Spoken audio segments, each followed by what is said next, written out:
NIS 37 da extortion thingnaba commando sing thajenaba honari extortion hantharaglagani thajai Home Minister. State asigi lifeline wariba NIS 37 Imphal jiribam lambi da khulai paiba singna gari gi miyoi singdagi makal makha kaya gi extortion chathariba si thingnaba coordinating committee semle highway sida state police commando sing thajenaba khanari extortion soidana hantharagani haibigi thajabalai haina Home Minister Govindas Konthawjamna phongdokre ngasi Imphal East ki Standard College ta pangthokiba nasa mukta for Bixit Bharat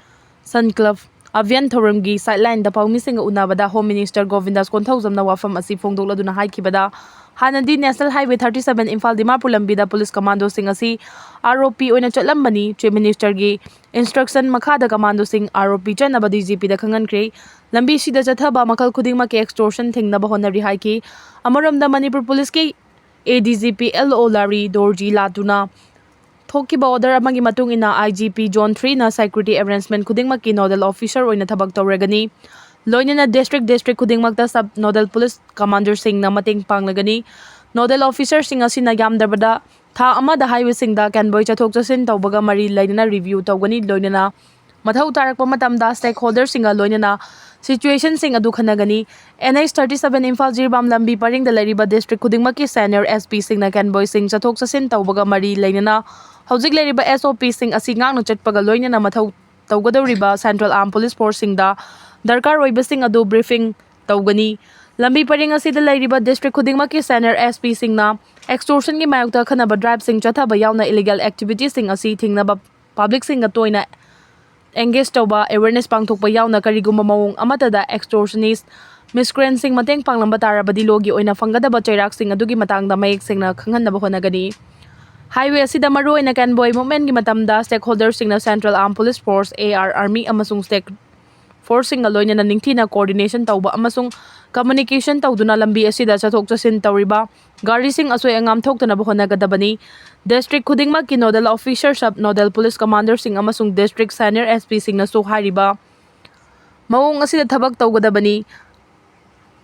Kambiron gi civilong aduga makrugina all kaifundai fawbi lambi asigi oina su makal khudingma ki illegal activities sing thingnaba amasung mapung fana area domination tawnaba matik chaba security team sing aloina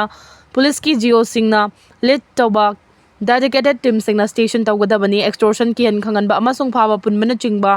yauna makal khudingma ki pamdaba thodok sing thingnaba Central Armed Police Force amasung Assam Rifles ka loina na mathau taba security measures sing lokhot kadabani haidi Zomi chingba singna Imphal da lakhibadu miyam da taramna oglamba yabani State asida Kuki amasung mitay ani ki marakta mayhaulang pugyawba inay tanabagi muknabada miyoy kayagi punsi khangu thakta pikham nakre Chin Kuki jo narco terrorist sing nalanda rakhiba sida miyoy chani henbagi punsi loikre yum kai mai thadokibadagi masagi maramda lanjuna rakhiba miyoy lising humpu henbagi mathakta relief camp sing da laisang duna lerakhiba chahi ohum henjilakle watho asigi matang da landaraliba Chin Kuki jogi maikai degi lenga ki luchingba CM Biren Sindu UPR thamu haibagi demand tawrakhiba duda political party ki luchingba singda natana opposition amasung ruling gi MLA singi marakta gi luchingba sinnabagi lalong satharakibadagi central government gi maikai degi CM resign tawhonna PR chahi amarom thamlakraba matungda hojik lairiba Waikhem chana luchingba quorum fadaba council of minister manga gi lenga asi lerakibani Chin Kuki jo narco terrorist na pamba pandam adu phangankre adubu wathoki warusin purakpagi mahuta Naga singda amuk nongmai chindol onselakibagi wathok lairi narco terrorist na Manipuri gi gelhomi miyam gi mathakda landarakli basi makhoi gi tokhai balai ngak semna badimani dimana sigi mayokta miyamna leptuna punbagi saktam hirama matada kai bi yaroi haibagi damak lan ngakpagi thabak chatharakiba du yellow firo miyam gi tangai fadana tawfam thokpa mathau dangni anobulu chingbagi lengak leirakiba sigi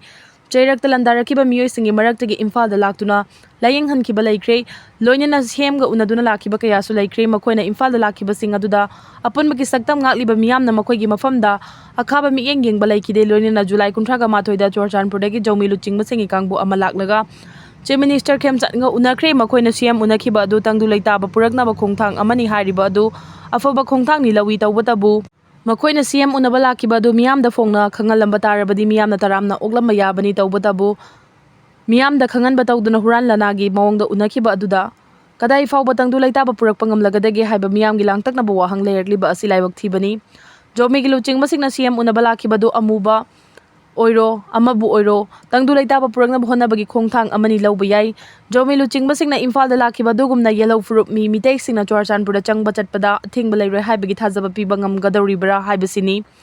Mitei amasung Chinkuki jogi marakta khut thanabagi chang khara hantakrabasu miteisingna buffer zone lansinba amadi national highway singda free movement gi athingba thamliba sing asi handoktriba fawbadi wathoki warusin purakle haina lauba yakhiroi accident da ama Sire taret sokle ngasi Thawal PS ki manung chanba khangabok Sanilaugi ahum suba IRB gi manakta gari ahum thengaina bada mioi ama Sire taret na so panangle hairi